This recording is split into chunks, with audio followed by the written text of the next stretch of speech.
Hey, beautiful. Welcome to Dr. Sarah's Cafe. This is your weekly refill. Hey, y'all. So, I am recording this when I am 38 years old, but you will be seeing it when I am officially 39. Yes, folks.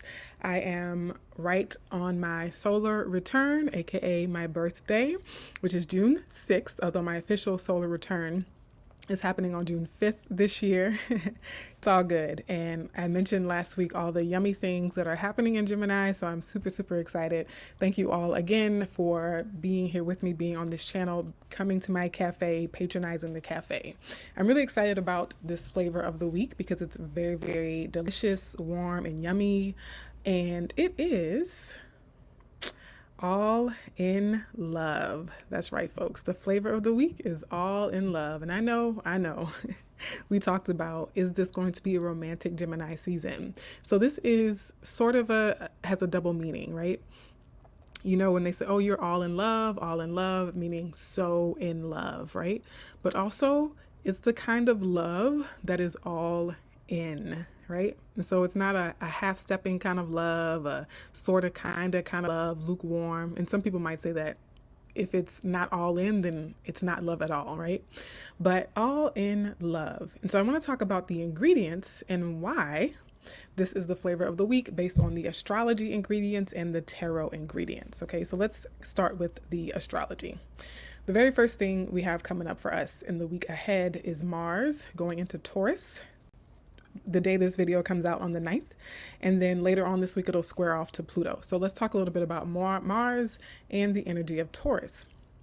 So Mars is our drive, it's our passion, and it's our ambition. Being in the sign of Taurus, which rules earthiness, groundedness, and material matters, our possessions, our resources, right? And so part of our drive, part of what might drive us or motivate us during the season might have a lot to do with our material matters, whether that be our financial stability, our home life, our properties, our investments, retirement, our family, and just overall well-being in terms of having what we need, okay? Mars, again, being ambitious, we could again be ambitious for stability and security. So thinking about what's motivating us to get the new job or to get tenure or to send in that application. It might be the promise or the hope or anticipation that something we're working on is going to create more stability and long-term security in our lives. Now, this third thing is my absolute favorite, and you'll notice the picture that I have in the top right corner here of a messed up cake. So birthday cake, happy birthday to me. And so Mars in the sign of Taurus reminds me a lot of birthday cake smashes. So baby cake smashes, rather. So you ever seen a baby? You put a cake in front of a baby and they just go at it, right? They go all in. So remember, our flavor of the week is all in love. So Mars, that desire and passion and drive in the sign of Taurus, which is all about again, the material realm, so senses and sensuality and taste, touch, smell. So being really, really energized through our senses, through our physical body. So if you can imagine in your mind like a baby just smushing the cake with their hands and having that experience. And that's actually really important for babies to be messy when they're eating their food because they're learning. They're learning about texture. They're learning about taste. They're learning about smells and seeing like, oh, this is gooey and squishy in my fingers. And what happens when I touch this or taste that, or, you know, what's the smell that I'm sensing? And so that's part of how they're learning in terms of their motor skills, right? And then also Mars is about being confident, but in the sign of Taurus, it's about being confident through persistent, measured action, right? So dedicated and persistent action, but being confident in that, being confident about the plans that we're making for our lives long term. And then there's something else happening this week that I think is really important, and it is Venus dancing with Chiron. So they have these really technical terms, this technical jargon that we use in astrology that I'm going to spare you. So I'm just going to say that Venus is dancing with Chiron. I mean, it's making a certain connection with the asteroid Chiron. I think it's an asteroid or a star or something like that. And that's happening on June 11th. And I think this is going to be heart healing, healing the heart. Chiron is the wounded healer. It's that wound deep within us that just never seems to heal, but we can often use it to provide the gift of healing to others. And again, Venus being that planet of love and beauty. And so part of this all in love is that it is very healing personally within, and thinking about being all in love with ourselves, all in love for our lives, for our own desires and visions and hopes and dreams, right? And then Mars squares off with Pluto that same day. So I want to say that healing can sometimes hurt more than the wound. So I don't want to make it sound like we're going to be experiencing rainbows and sunshines that day. We could be. We very well might feel that way. But some people might experience that healing through tears, through feeling the pain come back up for release. Okay, so it might not feel like a fairy tale on that day, but it is going to be healing. It is whatever we're feeling that day. It's for the purpose of healing our hearts. You notice I'm underlining the words heart and power, and I'm going to get more to that when we get to the tarot ingredients. But Mars squaring off with Pluto that same day. Mars is about action, drive, power. It's considered the god of war. And Pluto is also about power and transformation. Power and transformation. And so fighting for power. So yes, some people in the world will be fighting for power in the usual ways, the ways that we typically would expect people to fight for power. But it's also about fighting to take your power back. Have you given your power away, right? So asking yourself the question, where have I diminished my own power?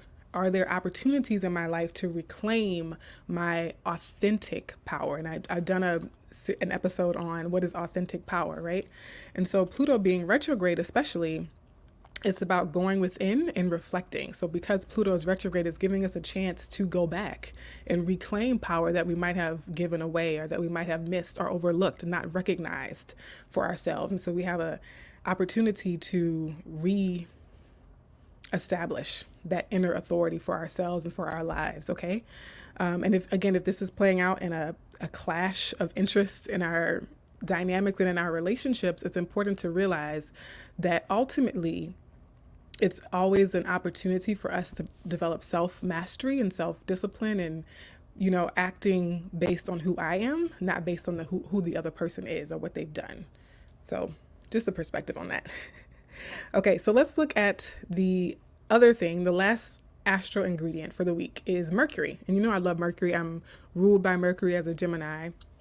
But Mercury is Cazimi in the sign of Gemini. So what that means is that Mercury is coming into the heart of the sun. Cazimi means in the heart of the sun. So again, we have this idea of the heart. Heart, heart, heart. This is very important, okay? And so a Mercury Cazimi, the sun being our identity and clarity and logic in the mind, and Mercury being communication and logic in the mind. So this could be an opportunity. This is often described as an energy where we might get epiphanies or downloads, or the veil drops. Something becomes clear to us. We might understand something that we've been struggling to understand up until that point. And it can provide really sharp insight into something. Now, this is more likely to happen if you're waiting for it, if you are getting still around this time on this day, if you spend time journaling, if you spend time in conversation with those people who stimulate your mind and who tend to be wise themselves, right? So it could be easy to miss, especially depending on what else is going on in your chart that day or what else is going on in your life.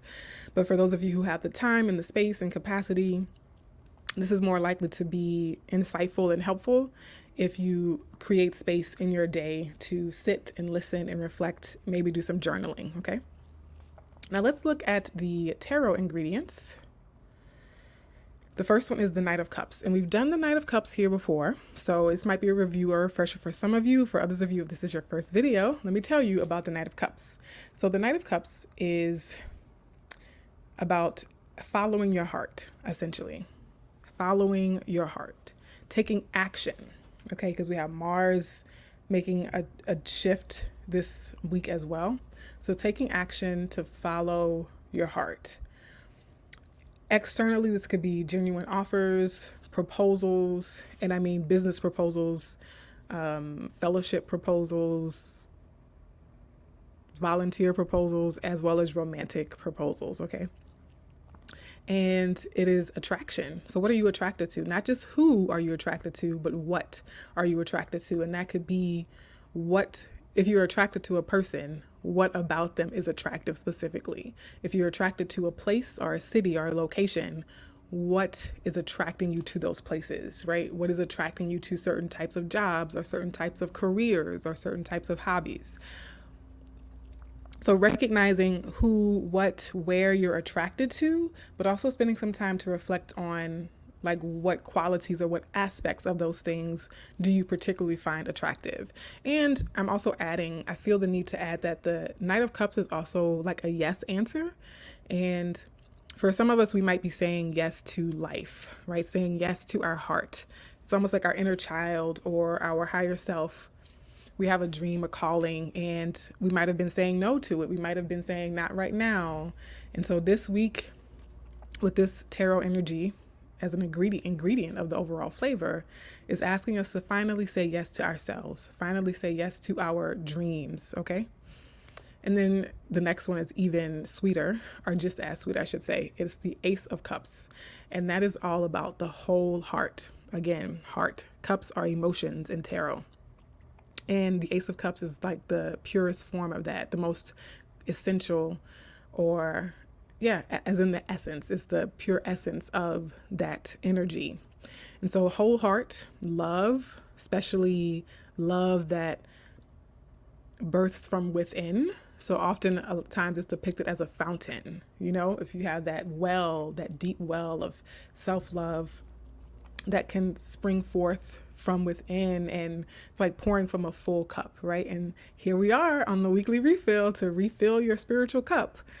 It's the Ace of Cups, right? And so how do we express love and show love if we don't have it within us to begin with, right? We can't pour love from our cups unless our cups have love in them, okay? And because it's an ace, it's also about beginnings and newness, new starts, fresh starts, revitalization. And so it could be a happy beginning, a joyful renewal of some sort. And oftentimes it is more so the feeling of those things. I find that the Ace of Cups is not necessarily like a specific concrete thing. It's more so like how you feel in the moment, okay? And then there's one more ingredient that is very, very powerful, literally powerful, which is the sun. And as you can see here, I have again highlighted and underlined the word power. So solar power, literally power, but also in tarot, the symbolism and the keywords for the sun are joy and happiness. So again, more happiness, more joy, more love, vitality, again, going to how the sun gives energy and vitality to the earth. We literally cannot exist on this planet without the sun. And it provides us clarity. So when you talk about seeing things in the light of day, that's an analogy for the clarity that it can provide. And the sun rules the sign of Leo, and it's also about confidence. And so thinking about that Mars energy I was talking about, like confidence, assertiveness, knowing that you deserve to be here. Don't be afraid to shine bright. Don't dim your light, okay? And so all of this is a lot of ingredients. I think maybe you're starting to see the connection to the flavor of the week, which is all in love. But I really want to share a quote. I want to add more to this. So here's a quote by Michael Sheridan from the Dream book that I'm reading that I shared with you all last week. And it says, balanced expression of feelings is as important for your heart as diet and exercise. I'll repeat that. Balanced expression of feelings is as important for your heart as diet and exercise. Trauma can cause a wall to be built around your heart to keep from feeling pain. In adulthood, dreams ask that the wall be torn down to restore connection to feelings. Okay? I think this is very, very powerful, y'all. The fact that we talk about heart health and being heart healthy, and a lot of times we focus on diet and exercise, which is necessary and good, but our emotional heart can also create physical symptoms, physical outcomes, right? And so the emotional health of our heart is just as important for our physical health, the health of our physical heart, as diet and exercise is, okay? And so thinking about, so here's what I'm saying with this. What's next? So my takeaway with these energies, these astrological energies, and with the tarot ingredients that we've seen, my overall takeaway and summary, as I see it, is you might gain clarity or insight about the impact of past trauma on your heart and the walls you have built up are the emotional blocks. And that insight or clarity about the impact of the trauma and the way it's caused you to put up walls around your heart, it can empower you. Even if it stings, even if it's uncomfortable, it can ultimately empower you and wake you up and revitalize your heart like a defibrillator. If you've ever seen someone use a defibrillator, they use them a lot on TV shows and movies. It looks jolting, it looks shocking, right? It doesn't look like a pleasant experience, and yet it can restore life. It can restore energy and vitality to your heart and to your body, to your vessel, okay? And so, and there's, when we talk about astrology too, sometimes can seem like the pressure to like, oh, I have to get this right. But the planets, the energies, the vibration of the universe is really just available energy. It's here to support and help where necessary, where needed, and things happen in cycles. So there's never only one chance and one opportunity to do anything because everything is cyclical. Now, sometimes the cycles far exceed our lifetimes. So when we think about what's going to come back around in our particular lifetime, depending on how old you are, you might not see Jupiter and Gemini again during your lifetime, right? If you're nearing the end or the twilight, because Jupiter will only return to Gemini once every 12 years, right? And so, but ultimately it's still cyclical. We know that these things are coming back around, but also the multiple layers, the multi-layered nature of magic, of spirituality, of all the tools and forms and frameworks for it. There's always like multiple things working towards the same end. Multiple things, multiple layers working towards the same direction or outcome in our lives, right? Which I think is ultimately greater love, healing, and prosperity, wholeness, evolution, self-actualization, all those good things for us, right? Okay. I do want to talk about our divinity leaves. And I'm putting this full screen just because I love the image. I love this image. I think it's going to be my go-to background. But it is from the Affirmation Oracle deck, which I have here with me, right here. And it's from the Dream Homes, one of the Dream Home cards. Dream Homes, which look like this. Dream Homes. I'm going to make it bigger so you can see. This isn't the actual card, but... And the message is, I am letting go of all I do not need so I can easily move into my dream home in perfect timing. Now, this really, really resonates for me because I'm in the process of deciding where I want to plant my roots and settle down.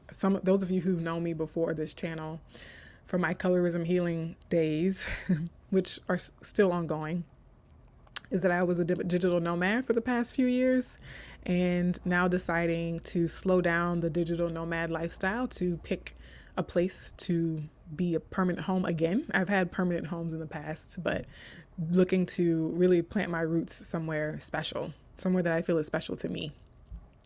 And whether or not you're moving, this could still apply because the idea of home could be many things. The idea of home could be what feels like home to you. And as I'm saying this here to you now, I'm brought back to something I heard on the Dream Interpretation podcast, which is that the purpose that in dreams, the idea of coming home is really about walking the spiritual path, reconnecting with our spiritual selves. And we're never fully disconnected, but I think there's a deeper level of awareness and intentionality and purposeful connection, right? that we can come back home to, realizing and recognizing that we are living spiritual lives. Now, the condition of our spirits is another thing, but one of the phrases, another quote is that you do not have a spirit. You are a spirit and you have a body, right? And so coming home, whether it be a literal home that you're finding a dream home looking for, or that sense of coming home to yourself, that sense of coming back to your spirituality, it's necessary to think about what you no longer need. It's necessary to make space in your life for that dream. It's necessary to open up your schedule for the opportunities you say you want. This is really resonating for me personally. It's necessary to create physical space in your house, physical decluttering of your life, so that when it's time to move, you can do so with ease. And I love the imperfect timing piece at the end. Also for me personally, like I have ideal timelines, but being in flow, being in alignment, being tapped into the higher vibration, higher frequencies of my own life and heart, I trust that the timing will be right no matter what it is. Yeah. All right. So I do have some bulletin board things to share with you all. And as you can see, I am wearing one of the items from the boutique, which is the Melanin Queen t-shirt here.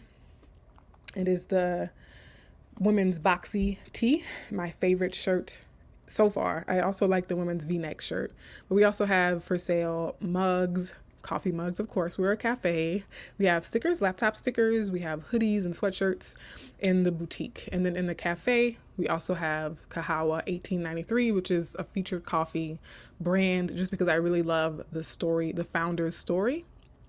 She is, a deeply melanated Kenyan woman who works only with women farmers. And so I just really respect her story. And so I'm sharing and promoting her products. But there are also other coffee and tea brands as well. And there will be more. Hopefully, I'd like to develop some official, more formal partnerships with certain brands that I really like. So take a look at drsarahscafe.com, explore around, and be on the lookout for notices about the membership opportunity. Okay, so our pastry and poetry segment. Last week, I introduced our summer book club book, and coincidentally enough, I randomly got a link to see Tia Williams interview Sunny Hostin for Sunny Hostin's new book. And I thought it was a interesting synchronicity because the person who sent me the link didn't, actually the person who sent me the link was Amma. And I think your birthday is this week. So happy birthday if you're watching. So I just thought it was like a synchronicity, maybe a confirmation, to have picked Tia Williams and to randomly be sent this link to see her do a live interview on YouTube was kind of interesting. But the segment that I'm going to share with us for pastry and poetry this week is all about the Divinity Lead message about dream homes and creating space to move into your dream home. Again, that could be a metaphor for those of you where you're not looking to move physical homes, right? Think about what is the dream that you have for your life and what you need to let go to move into that dream, to manifest that dream, to bring it to fruition. So as I've said multiple times, including when I introduced this book, here it is again. Since I was in junior high, like maybe 12-ish, it was always a dream of mine to live in a Harlem brownstone. Like I really, really had a life dream to live in a Harlem brownstone. And I did it. There was a bed and breakfast there when I went to a Blogging While Brown conference back in the day. And it was located in a Harlem brownstone on a lovely, lovely street. And yeah, I felt like I had lived the dream. Whether or not I move into a Harlem brownstone more permanently has yet to be seen. We shall see. But I'm going to read a little bit from chapter 2, just to, again, whet your appetite for the summer book club. We're going to do our live meeting at the end of July. So if you're interested in that, be sure to sign up for the email newsletter at drsarahscafe.com, where we're going to meet. We'll do monthly events, but the July event will be to discuss this book for anyone who has read it or who's interested in reading it. Okay, so chapter 2, which is called Night Blooming Jasmine. I'm just going to read a few paragraphs here. September 2023 through February 2024. In early September, Ricky moved in. It was one of those golden New York afternoons when summer overstayed its welcome. Sunshine trickled through the tree-lined streets, dappling sidewalks and illuminating the city in warmth. The day felt enchanted, and Ricky was home. 225 and a half West 137th Street, Harlem. Even the address sounds enchanted, she thought, peering up at Miss Della's brownstone for the first time in person. She'd done her research, and she knew that Miss Della's house was near Shriver's Row, the swanky historic district where black aristocrats had lived during the Harlem Renaissance. But nothing had prepared her for this breathtaking block of impossibly grand 19th century Italianate brownstones. Just as Miss Della's photo suggested, number 225 and a half was a beautifully restored antique framed by leafy vines and vibrant wildflowers. To Ricky, a lifelong lover of bygone eras, the entire building felt like a gift delivered through time. Magical. Miss Della lived on the top 3 floors, but on the ground level, to the left of a majestic stoop, was the unoccupied, boarded-up garden apartment. Inside the large front room with a massive street-facing bay window would house Ricky's shop, and the small studio apartment in the back would be her home. She hadn't intentionally manifested this faraway place to hold her new life, but damned if this wasn't that. Before Miss Della and Dr. Bennett bought the house a few years ago, no one had lived there since 1928. Immediately, they'd had it structurally updated to modern standards, and because Miss Della loathed clutter, she tossed most of the 1920s relics belonging to the last tenants. Nostalgia and melancholia are fraternal twins, Miss Della had announced to a horrified Ricky. Thankfully, in the empty garden apartment, Miss Della had left a few pieces of original furniture covered in muslin, thinking that the person who finally rented the space would like some historic flair. Holding her breath in anticipation, Ricky opened the creaky front door to the spacious front room. The parquet floors were sagging, the plaster was chipped, and the air was fragrant with sawdust, Lysol, and Febreze. But oh, it was charming.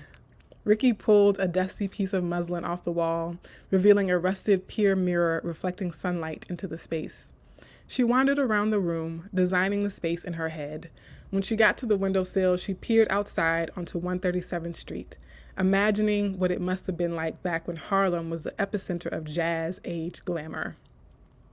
Flappers shimmying in satin, men in spats and hats, the fast, frenzied craze of the roaring 20s, the Black Mecca. Not so much today.